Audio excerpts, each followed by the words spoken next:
Eh bien, bonjour tout le monde, c'est Orion Pax TF et ça fait encore longtemps que j'ai pas fait de vidéo, plus de 2 mois, dans quelques jours je crois que ça va faire 3 mois.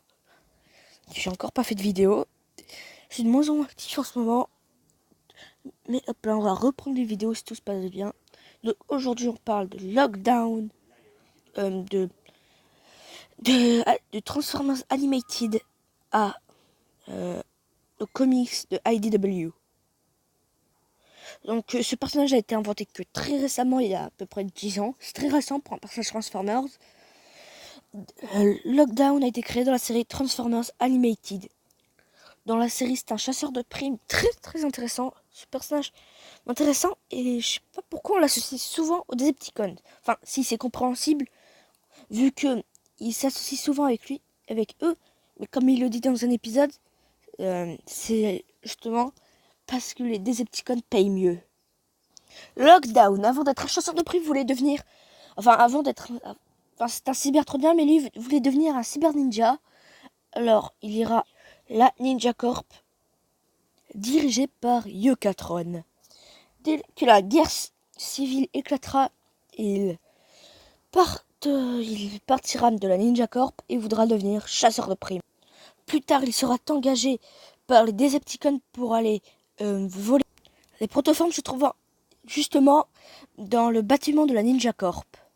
Il mènera une attaque contre son ancien maître, Megatron, et lui volera son casque en guise de récompense, enfin, de souvenir, et ce qui deviendra une habitude chez lui plus tard, à chaque de ses victimes. Il sera engagé par les Decepticons pour récupérer Arcee qui détenait des informations relatives au projet Omega, qui aurait pu être la manière de faire basculer le cours de la guerre. C'est à ce moment-là que naquit une rivalité entre Ratchet et Lockdown, qui croyait et Ratchet au début croyait en plus que c'était un Decepticons, mais il donnera les explications que je vous ai expliquées tout à l'heure, comme quoi c'est un chasseur de primes. Et c'est à ce moment-là que Ratchet perdra une corne et son générateur EMP que Lockdown gardera en récompense, enfin en trophée. Après les 50 ans qui séparent l'arrivée de l'Arche sur Terre et leur, on va dire, renaissance, mais je ne sais pas comment dire ça, sera engagé par Blitzwing et Lugnut pour tuer le tueur présumé de Megatron, Optimus Prime. Il arrive enfin à Détroit et capture Optimus. Et Ratchet se rappellera des heures les plus sombres de la guerre en revoyant Lockdown pendant qu'il était à la gare de Arcee.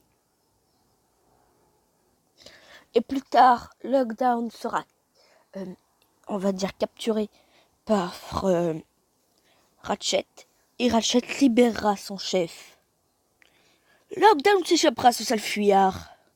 Lors d'une mission, Lockdown sera obligé de collaborer avec Prowl pour abattre Starscream.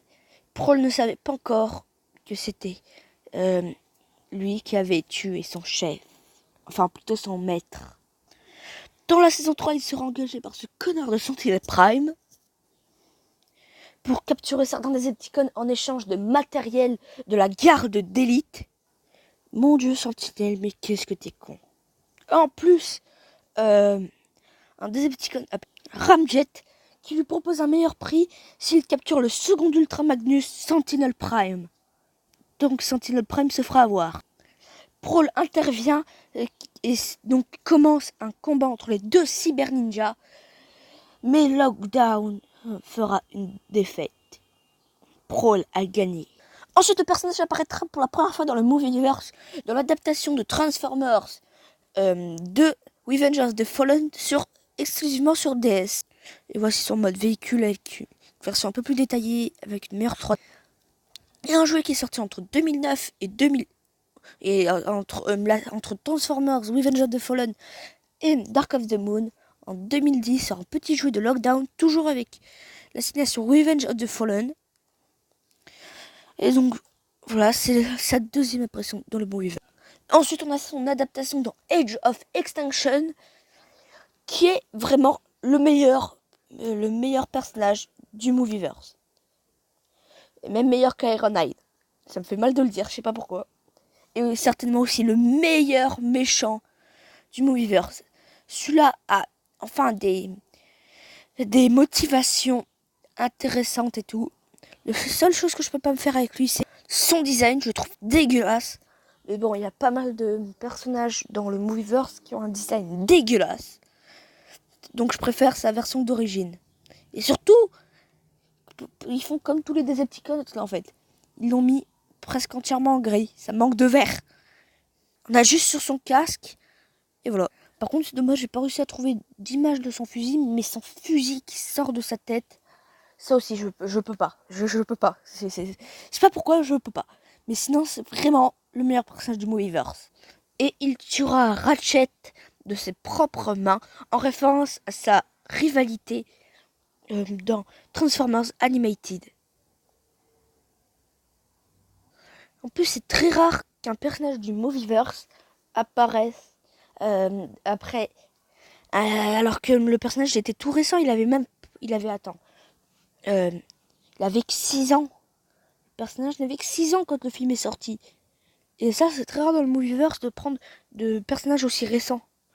Donc maintenant, on va parler un petit peu de sa version IDW. Le seul problème, c'est que je ne la connais pas assez. En fait, maintenant, dans la plupart de mes vidéos, je vais pas parler de IDW tant que je n'en saurai pas assez. Je vais me renseigner un max, mais IDW, c'est quand même continuité, mais super longue. Une continuité G1, mais en couché dehors. C'est beaucoup trop long. Il y a eu des centaines de numéros, en même temps plus de 12 ans d'histoire. En sachant que récemment, il y a eu le reboot de l'univers IDW en mars, il y a 3 mois. Et je sais même pas s'il y a encore eu le lockdown, je ne suis pas très renseigné sur ce reboot.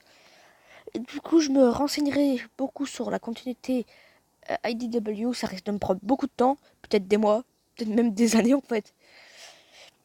Et c'est dommage parce que c'est certainement, j'en suis sûr, une des meilleures versions du personnage. Bon bah voilà, c'est la fin de cette vidéo, c'était Orion Pax TF. Si cette vidéo t'a plu, n'hésite pas à mettre un like, à t'abonner, à partager, à commenter et à activer la cloche. Allez, bye.